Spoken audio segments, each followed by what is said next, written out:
Halo semua, berjumpa lagi di Alit Arnawo channel ternak sapi Bali. Ya, kali ini kita berada di kandang penggemukan kita yang sangat sederhana.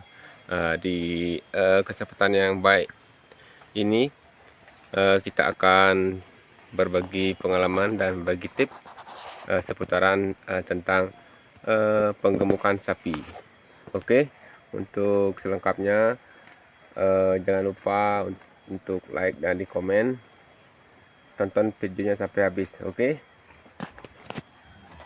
Nah, ini sahabat, di kesempatan yang baik ini kita sesama pecinta ataupun peternak sapi, khususnya sapi Bali. Kali ini kita akan berbagi pengalaman kita seputaran pengalaman kita di dalam penggemukan sapi, ya. Seperti kita ketahui, usaha yang kita jalani harus kita cintai dan harus kita berikan perhatian lebih, dimana setiap usaha itu kita harus menjiwai dan tentunya selalu kita pantau, tentunya pantau dari pemberian pakan, pemberian minum, dan tadi sudah kita berikan minum supaya nanti sapinya itu seperti orang bilang tuh bebas. Bebas di sini kita maksudkan bebas dari rasa lapar, bebas dari rasa haus, dan bebas untuk dia tentunya bebas rasa laparnya. Karena sapinya biar dia nyaman di kandang itu harus kita usahakan sebebas mungkin, walaupun kita ikat di dalam kandang ini hanya satu yang kita tidak bisa kita penuhi adalah bebas untuk dia berkeliaran, karena sapinya kita kandangkan supaya kita bisa semaksimal memeliharanya dan juga bisa kita pantau sapinya, dan tentunya supaya tidak sapinya bisa hilang, menghindari dari kehilangan dan juga rasa aman bagi kita pemiliknya. Kita kandangkan di kandang ini supaya sapinya aman dan terhindar dari kehilangan, ataupun mungkin kalau kita lepas liarkan itu bisa diambil orang.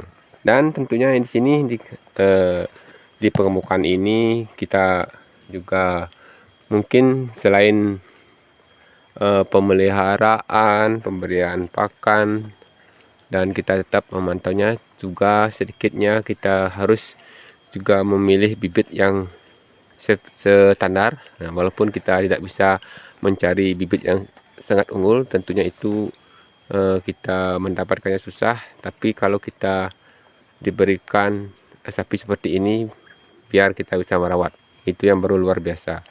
Jangan selalu mencari sapi yang bagus, sapi yang gini, karena sejatinya sapi itu adalah makhluk Tuhan yang diciptakan, walaupun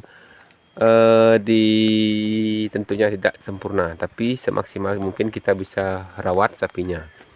Walaupun kita hanya dapatkan sapi seperti ini, semoga nanti sapinya bisa berkembang. Lihat pengemukan kita ini yang sederhana ini, semaksimal sapinya itu tidak ekornya putih. Nah, ini warnanya khas sapi Bali. Itu yang terpenting, walaupun kurus ataupun gini itu nanti kita yang akan melihara di dalam pemeliharaannya. Oke, itu pengalaman kita berbagi supaya sapinya ini tetap dalam rasa bebas rasa lapar, bebas rasa haus, dan bebas dari rasa sakit. Nah, kita usahakan dia itu tidak mengalami trauma sakit, walaupun kemarin sudah kita kasih clue itu, kita usahakan lihat apakah dia nyaman atau tidak. Kalau tidak nyaman, kita perbaiki tali clue-nya itu. Dan kalau yang ini belum kita kasih clue, terlalu kecil ini, karena sedikit posturnya kecil ini, karena ini memang milik kita dari anak yang ketiga dari kandang breeding sapi kita yang di sebelah. Dan ini nomor 2, yang pertamanya itu sudah kita jual, dan ini yang ketiga nih, dan semoga nanti yang keempat ini tidak seperti ini, karena kemarin ini kita tidak rawat secara maksimal sewaktu dia hamil indukannya itu. Jadi kita pun juga mengetahui seminggu sebelum melahirkan kita tahu sapinya bunting, karena perutnya itu kecil dan tidak kelihatan seperti sapi bunting. Hampir kemarin indukannya itu kita mau jual, untung ada penampakan di vaginanya itu sudah membesar, ada ciri-ciri jalan keluar dari lahir indukannya ini, pedetannya ini. Jadi itu kita rawat secara maksimal sekarang ini. Kalau kita jual ini sedikit harganya murah ini, karena seperti sapi yang kecil ini ya, beda dengan sebelahnya ini. Ini sama-sama mungkin murni. Ya sahabat, kita berbagi informasi secara di seputaran pengemukan yang seperti ini. Kita usahakan berikan sapinya makan semaksimal mungkin supaya nanti di palungan itu terus ada pakan.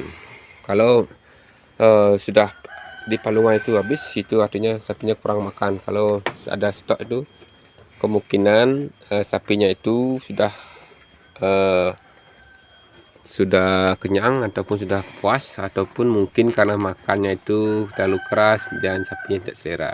Tapi kita harus tetap pantau dan yang terpenting sapinya itu setiap pagi, siang dan sore kita pantau untuk memberikan makan, dan supaya nanti dalam perutnya itu terbiasa dengan jadwal yang kita berikan pakan. Pagi hari kita makan comoran, ataupun di siang hari kita kasih rumput. Oke, nanti kita akan terus berbagi informasinya supaya kita sama-sama berkembang dan sama-sama belajar memelihara ternak sapi. Semoga kedepannya kita selalu memberikan informasi yang bermanfaat untuk para peternak dan para pecinta ternak sapi Bali. Oke, mungkin itu yang akan kita berikan kepada teman. Kita bisa berbagi di dalam suka dan duka, dan juga mungkin kita tambahkan teman-teman yang ingin melihat apa itu petetan dan itu apa itu pakan comoran, kita berikan informasinya di video yang sebelumnya. Dan ini kita sekarang ada di kandang pengemukan kita, itulah kandang untuk kita mengemukkan sapi pedetan kita menjadi pembesaran. Jadi dari umur 6 bulan sampai 2 tahun kita di pengemukan. Nanti kalau setelah itu pembesaran umur 2,5 sampai dijual itu pembesaran. Jadi tahap-tahapan kita di sini itu adalah sekarang ada tahap pengemukan. Oke, mungkin itu saja dulu untuk hari ini. Semoga teman-teman yang ada di luar negeri yang rindu dengan situasi seperti kita di kandang, ada TKW, BRI Hong Kong, Taiwan, mungkin ada di Arab Saudi ataupun di Malaysia, sejatinya kita ingin berbagi walaupun kita tidak tema, tentunya kita tetap memberikan dukungan. Oke, salam Marit Bali, sampai jumpa di video selanjutnya.